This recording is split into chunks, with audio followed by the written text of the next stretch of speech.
नमस्कार, मैं मीनाक्षी, मिलन express TV में आपका स्वागत है। करनाल के विधायक जगमोहन आनंद ने कहा कि भ्रष्टाचार किसी भी समाज और सरकार के लिए सबसे बड़ी चुनौती है।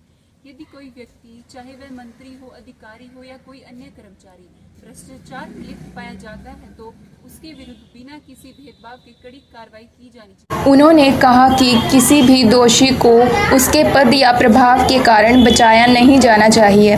उन्होंने कहा कि यदि किसी विभाग में कोई बड़ा अधिकारी भी भ्रष्टाचार करता है तो उसके खिलाफ भी कानून के अनुसार कार्रवाई होना आवश्यक है। सरकार का उद्देश्य जनता को पारदर्शी और ईमानदार प्रशासन देना है। भ्रष्टाचार करने वालों को किसी भी कीमत पर बख्शा नहीं जाएगा। जगमोहन आनंद ने मीडिया की भूमिका को भी महत्वपूर्ण बताया।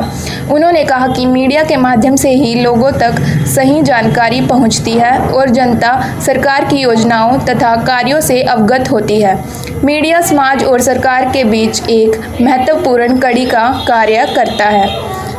उन्होंने कहा कि किसी भी राजनीतिक दल या सरकार में मतभेद होना स्वाभाविक है, लेकिन इसका अर्थ यह नहीं है कि सरकार अपना कार्य करना बंद कर दे। सरकार लगातार जनता के हित में कार्य कर रही है और विकास कार्यों को आगे बढ़ा रही है।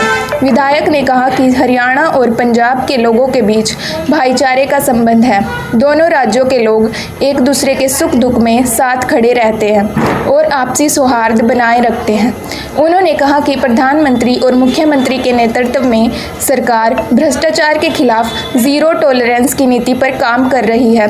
यदि कोई भी अधिकारी या कर्मचारी भ्रष्टाचार करते हुए पाया जाता है तो उसके खिलाफ सख्त कानूनी कार्रवाई की जाएगी। सरकार ईमानदार अधिकारियों का सम्मान करती है और जनता के हितों की रक्षा के लिए पूरी तरह प्रतिबद्ध है। जिन आधार पर वो सारी गिरफ्तारी साफ साफ उसमें दिख रहे हैं वीडियो के अंदर, कैमरा तो झूठ बोलता नहीं। ये देखिए भगवंत मान ने किस प्रकार से पूरा प्रोपेगेंडा रचा।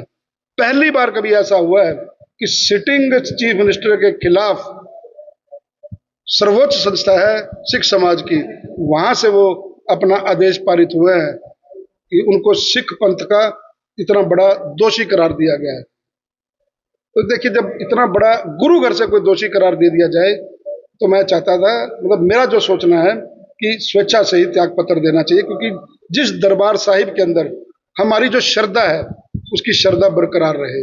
उन पे हम माथा टेकते हैं जाकर के, उन पे जाकर के हम मन्नत मांगते हैं, उनके दुआ मांगते हैं, और अगर वहां से ही उनको दोषी करार दे दिया जाए तो फिर उनको सीएम बने रहने का कोई अधिकार नहीं। फर्जी रिपोर्ट बनवा रहे हैं। फर्जी, मैंने बताया ना, फर्जी रिपोर्ट के लिए पैसे सारी चीजें साक्षी आ गए।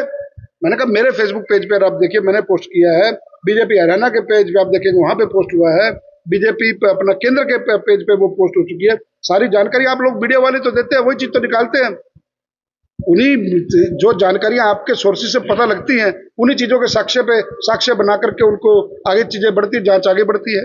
नहरी पानी को लेकर राजस्थान और हरियाणा में बातचीत हुई है, क्या लगता है कि पंजाब को भी आगे बढ़ना चाहिए जो हिस्सा हरियाणा का बनता है? देखिए किसी भी जगह में कोई जिस प्रकार से डिफरेंसेस होते हैं, कल माननीय मुख्यमंत्री जी कल गए थे और किस प्रकार से, क्योंकि सरकारें वहां पे भी जो सी हैं वो काम अपने कर रही हैं। पंजाब में हम बार बार क्यों कह रहे हैं कि सरकार भारतीय जनता पार्टी की बनाए, हमने हमेशा से उनको बड़े भाई का दर्जा दिया है, हर बार उनको बड़ा भाई कहा है। हरियाणा के लोग, पंजाब के लोग, ऐसा तो नहीं कि पंजाब का पानी काट देंगे तो पंजाब में मतलब सूखा आ जाएगा। एक जो हमारा हिस्सा है हम उस हिस्से को तो मांग रहे हैं, यहाँ के किसानों के लिए वो हिस्से ही तो मांग रहे हैं और वर्षों वर्ष मांग रहे हैं। और माननीय सुप्रीम कोर्ट का आदेश भी आ गया, उसको भी नहीं वो मानते। तो मुझे पूरी उम्मीद है कि 2027 के चुनावों में भारतीय जनता पार्टी की सरकार बनेगी तो ये मसला भी सॉल्व होगा। देखिए बिल्कुल जीरो टॉलरेंस पे सरकार चल रही है। लगातार विपक्ष बोल रहा था कि भाई इतने बड़े बड़े अधिकारी हैं, कुछ नहीं होगा, कुछ ये नहीं होगा, कई तरह के आरोप लगा रहे हैं, लेकिन एक एक अधिकारी जिनकी भूमिका इसमें है वो शामिल हैं, उनकी पूरी जानकारी ली जा रही है। पहले दिन माननीय मुख्यमंत्री जी ने बोल दिया था कि कितना भी बड़ा अधिकारी क्यों ना हो, अगर वो इसमें दोषी पाया जाता है तो धीरे धीरे परतें खुल रही हैं, सीबीआई अपना काम कर रही है, जो जो दोषी होगा उसको अब वो अरेस्ट करेंगे और जो निर्दोष होंगे वो बाइज्जत बरी होंगे, अपना आराम से काम करेंगे। विपक्ष कह रहे हैं ये रिटर्निंग ऑफिसर के पंकज अग्रवाल राज्यसभा चुनाव में तो देखिए मेरी बात सुने, एक आईएएस ऑफिसर हो, रिटर्निंग ऑफिसर तो उन्हीं को लगाया जाएगा ना, किसी के अंदर तो नहीं घुसे हुए कि वो क्या कर रहा है। आप मेरी बात समझिए, जांच का विषय है, जांच आगे बढ़ी तो अगर रिटर्निंग ऑफिसर थे, इतने बड़े पद पर उनको जिम्मेवारी दी गई थी, अगर जांच में वो भी दोषी पाए गए तो उनकी भी तो गिरफ्तारी हुई ना, किसी की ने सिफारिश तो नहीं की ना। आदरणीय मनोहर लाल जी रविवार को करनाल थे, खुलकर मेरी उनसे बात हुई, उन्होंने तुरंत साफ बात शब्दों में बात कही कि जीरो टॉलरेंस के ऊपर, मैं तो शुरू से कहता आया हूं कि जीरो टॉलरेंस के ऊपर सरकार अपना काम कर रही है। किसी को भी बचाने के लिए, किसी को भी टेलीफोन करने के लिए, किसी को मिलने के लिए भी दाएं बाएं से भी कोई भी अपना सिफारिश ना करे, ना वो किसी की सिफारिश मानने वाले, ना मुख्यमंत्री जी किसी की सिफारिश मानने वाले।